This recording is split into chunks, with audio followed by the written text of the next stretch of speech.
Ah mais mec, tu sors d'où là? C'est quoi cette coupe? Bah, quoi, c'est pour l'émission, c'est pour le film qu'on présente aujourd'hui.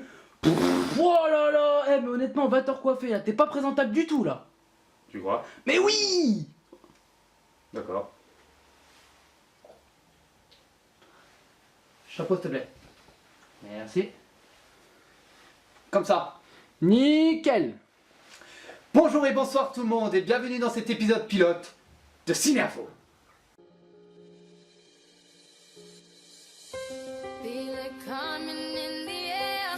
Hear the screams from everywhere. I'm addicted to the thrill.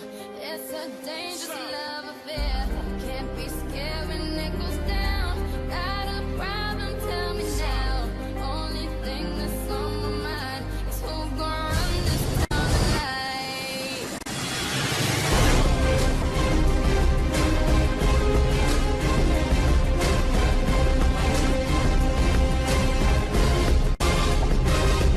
Who's gonna run this town tonight?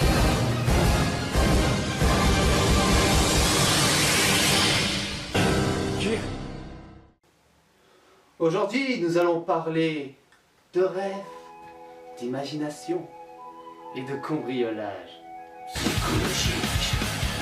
Oui, le film d'aujourd'hui est Inception. C'est mieux comme ça, non? Vous êtes prêts? Alors, commençons. Inception est un film de science-fiction thriller de Christopher Nolan. Pour ceux qui ne savent pas qui c'est, parce que oui, ça peut arriver. Il a réalisé ceci.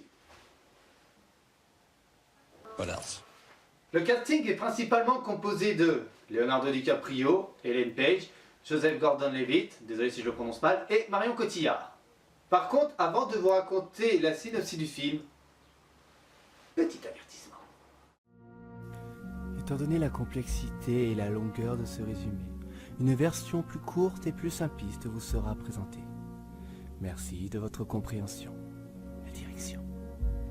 Ce film retrace l'histoire de Don Cobb dont le métier est de pénétrer dans la tête des gens pour y chercher leurs idées et tous leurs secrets à travers leur subconscient, qui va devoir former une équipe pour réaliser une inception, l'action d'implanter une idée dans le subconscient d'une personne. Vous avez compris? Moi non plus. Ce film eut 27 nominations et 11 prix, dont 4 Oscars! Wow! Pour la meilleure photographie, pour le meilleur son, pour le meilleur effet visuel, pour le meilleur effet sonore. C'est vrai que c'est un peu moins cool dit comme ça, mais 4 Oscars, putain! De plus, ce film rassembla près de 138 millions de spectateurs, ce qui fait une somme d'environ 826 millions de dollars. Ça fait beaucoup de pépettes quand même. Fini les renseignements. Et partons voir plutôt les anecdotes que ce film a connues.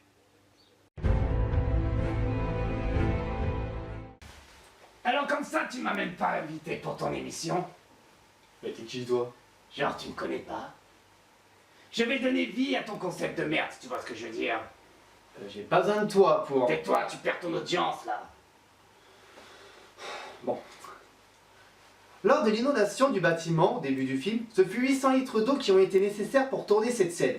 Et, contre toute attente, c'est avec des canons à air que l'eau est éjectée, étant donné que par d'autres moyens, tout être humain était en danger. Je peux ajouter que vu l'ampleur de la scène, elle devait être faite en une prise, sinon le décor aurait dû être fait entièrement, vu que l'eau qu'elle serait prise. Et pour info, c'est bien Leonardo DiCaprio dans cette scène. Ça veut dire qu'il a bien mouillé, c'est quoi? Non, non. Oh, t'es pas drôle, toi. Pour ceux qui l'ignorent, Ellen Page et Marion Cotillard se retrouvent dans le film après une confrontation 2008 pour l'Oscar de la meilleure actrice. L'une pour Juno et l'autre pour La Mort, évidemment. Justement, Christopher Nolan utilise la chanson Non, je ne regrette rien d'Edith Piaf dans des moments clés du film. Le compositeur, Hans Zimmer, pas trop chaud au départ pour éviter de publicité à la môme, accepta tout de même car la musique collait parfaitement à la situation. Si tu veux ce genre d'anecdote.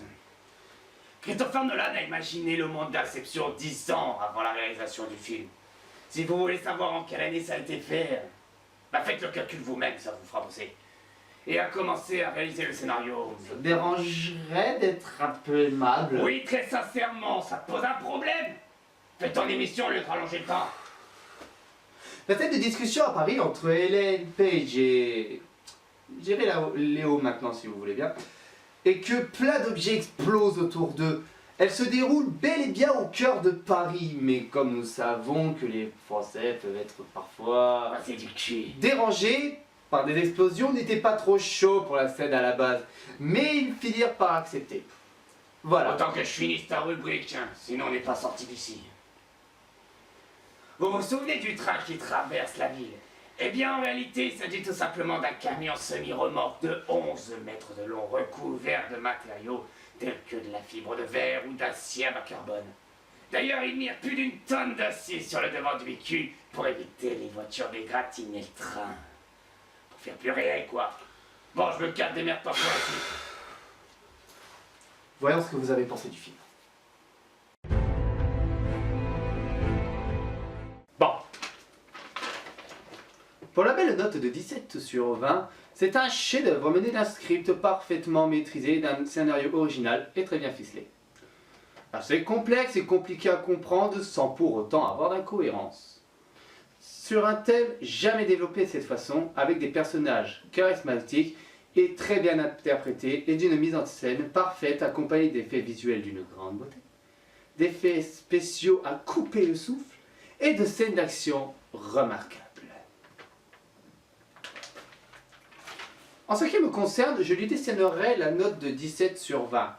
Parce que oui, c'est un film qui est très bien mené, le scénario est magnifiquement bien monté, mais le fait que l'histoire, ça très dur à comprendre, qu'il t'assomme le cerveau et que le fait est qu'on n'arrive pas à suivre l'histoire du premier coup, puisqu'elle nous assomme littéralement, mais je dois quand même dire que c'est quand même un très bon film qui restera marqué dans les histoires, bien que ça soit un Nolan, mais c'est surtout parce qu'il mérite le respect et je vous conseille d'aller le voir. Et voilà, j'espère que cet épisode pilote vous aura plu. N'hésitez pas déjà à commenter, à aimer la vidéo, à me proposer des films par la même occasion.